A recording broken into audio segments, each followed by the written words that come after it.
G'day guys, I'm Andrew Smith of BlenderTheory, and this is the Blender 2.6 tutorial course for beginners. This course assumes that you have no experience with computer graphics, so it is simple and easy to follow. Tutorial 8, Creating your first model. In this tutorial, you will learn how to create and texture the planet Earth. A written version of this tutorial is available at blendertheoryonline.blogspot.com. First, select the default cube and delete it with the X key. Hold Shift and A to open the Add menu and add a new sphere into the scene. Press the numberpad 7 key to switch to top view, or go into the view menu and select top from there. We need to move the camera and lamp out of the way so we can resize the sphere.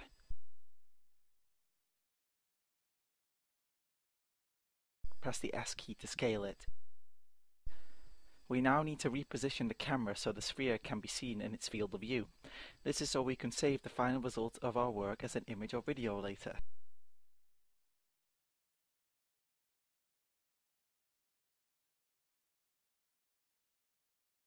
To select the camera while inside camera view, select the rectangular field of vision in the center of the 3D space.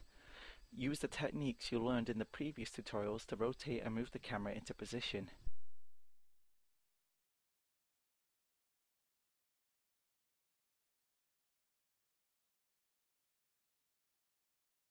We should now check what the final result looks like to see if it's what we want.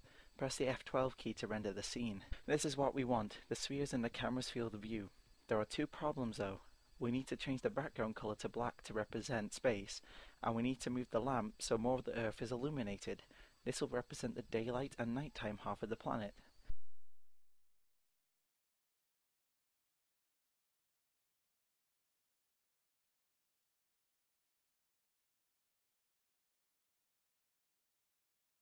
To change the background color, go to the Properties panel and select the small round blue icon at the top, called World.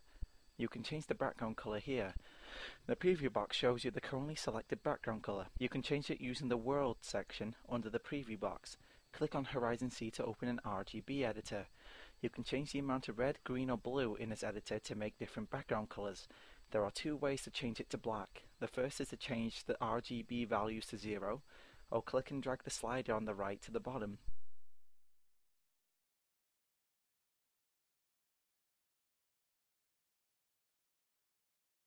Click anywhere on the screen to close the RGB editor. Press F12 to see if the background color has changed. We now need to move the lamp.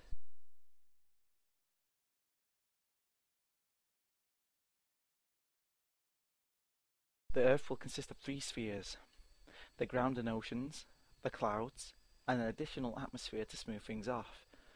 The first sphere will contain the oceans and land, so we will need to add a texture to the sphere that contains the oceans and land masses, and also create a highlight around the edge of the sphere to represent the sunlight refracting off the atmosphere.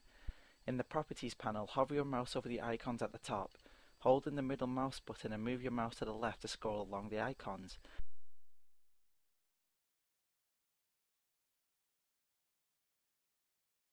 Select the round red icon called Materials. Click New. Hover your mouse at the edge of the Properties panel and click and drag to make it larger. You can give your material a name using this box. Call it Ground Sphere. You should always name your materials to make sure your work is organized and easy to find for later. The preview box shows you what the final result will look like with all effects and textures applied. Look at the box under the preview window called Diffuse. Here we shall edit the object shaders to create the edge highlight. Shaders affect how light and textures are painted onto an object. Editing them will give you a wide range of looks. At the moment, the Lambert shader is selected. Click on it to open a list of shaders. Select Minart. Click on Intensity and change it to 0.600 to make the object darker.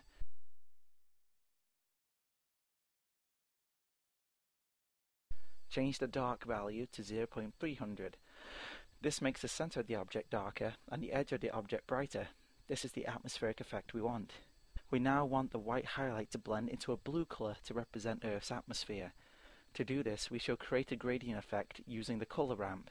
Click on the ramp box. There are 2 elements that make up the ramp slider: a transparent slider which is automatically selected and a solid color. The transparent section ensures that the solid color blends out into nothing so it doesn't fill the whole object. We first need to change the position of the transparent slider. Click on position and change it to 0.900. Click on the solid white color to select it and then change its position to 0. There is no difference at the moment because what we have done with the slider ensures that the solid white color will be on the edges of our object. However, we need to add the blue atmosphere color for the white to blend into. Click Add to do this.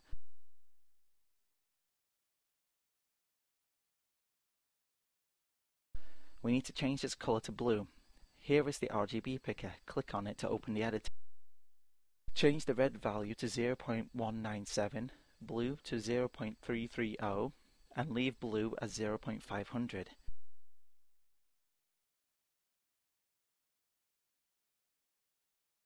As you can see, it blends into the blue color now. To ensure that these colors are always on the edges of our object, change the shader to normal. You can see the final result in the preview window. Let's now add the ocean and ground texture. Click the icon dice directly to the right of the material icon. Click New. Name it Ground Map. And change the type to Images and Videos. This is so we can use a custom image as a texture. Scroll down and click on Open. Find your Earth textures and select Ground Texture.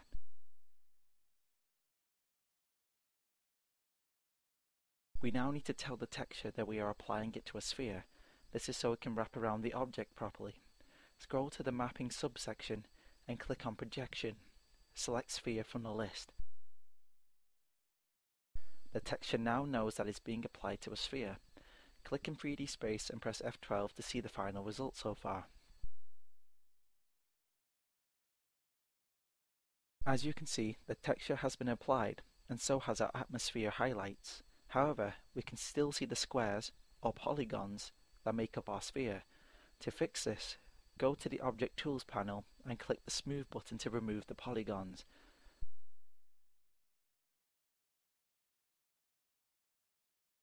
Rotate your sphere until you find an angle that you like for when you want to save your project as an image later. As you can see, the model doesn't quite look right. The light shines equally over the land and ocean. It doesn't look realistic and makes it look plastic instead. We shall add a mask to the sphere in order to block the light from shining on the land. Add a new texture and add the texture called Ground Mask.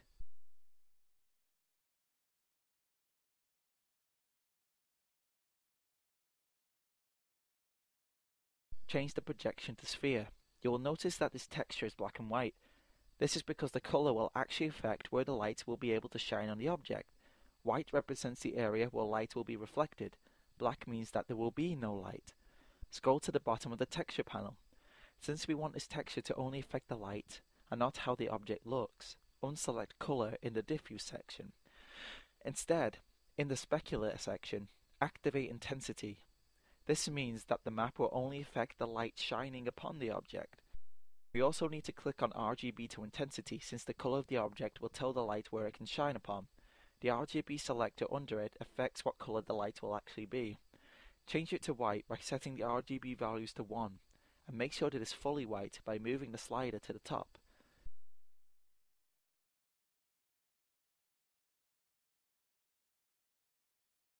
Finally, change the mix to multiply to make the map work. Select 3D Space and press F12 to view the result. Now the light will only affect the oceans. However, the oceans has mounds and mountains underwater, and these are usually highlighted when the light shines upon it. We shall now recreate this effect. Add a new texture. Open Ocean Specular. It is black and white because the colors tell Blender how much light affects a certain area. Black equals no light, white equals full light. You can control how dull the light is by using grey colors. As you can see in the map, the grey colors tell Blender where the light should highlight. Use the same settings as the ground mask we used earlier. Press F12 to view the result.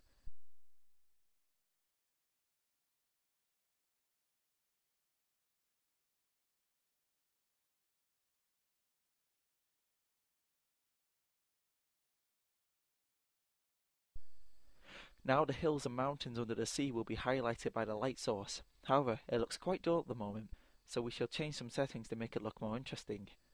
Go to the Material section and go to Specular, which is located under Diffuse. Change the shader to Blim. Now we need to change the hardness value and index of refraction. Hardness affects the amount of light that is shown on the object. The lower the value, the bigger the area. The higher the value, the lower. Change it to 20. Index of refraction affects how much light the object actually reflects. The higher it is, the brighter. The lower it is, the duller. Change the value to 6. Click 3D Space and press F12 to view the result. You can also affect the specular effect and the highlight effect around the edge of the sphere by changing how bright the lamp is in 3D space. Click on the lamp and change the energy value. The higher the energy value, the brighter it will be. The lower it is, the duller. It's best to experiment to get the look you desire.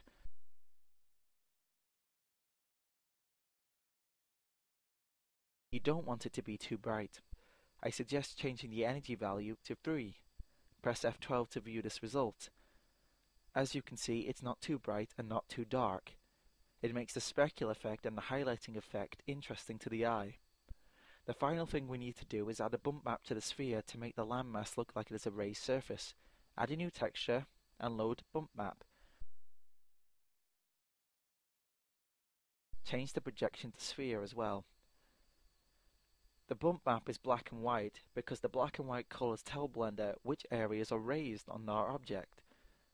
So, if it is a black color, it means it is flat and there is no raised surface.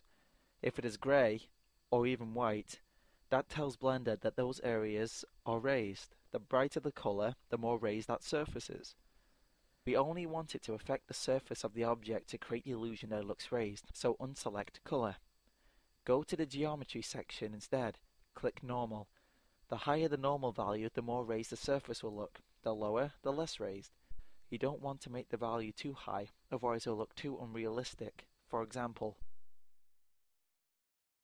as you can see, it looks very unrealistic, very shiny and quite metallic. Instead, we will change the value to a subtle 0.020, so there's only an extremely slight raise. This concludes creating your first model, part 1. If you found this tutorial useful, leave feedback in the comment box below. Your feedback will allow BlenderTheory to create improved tutorials in the future.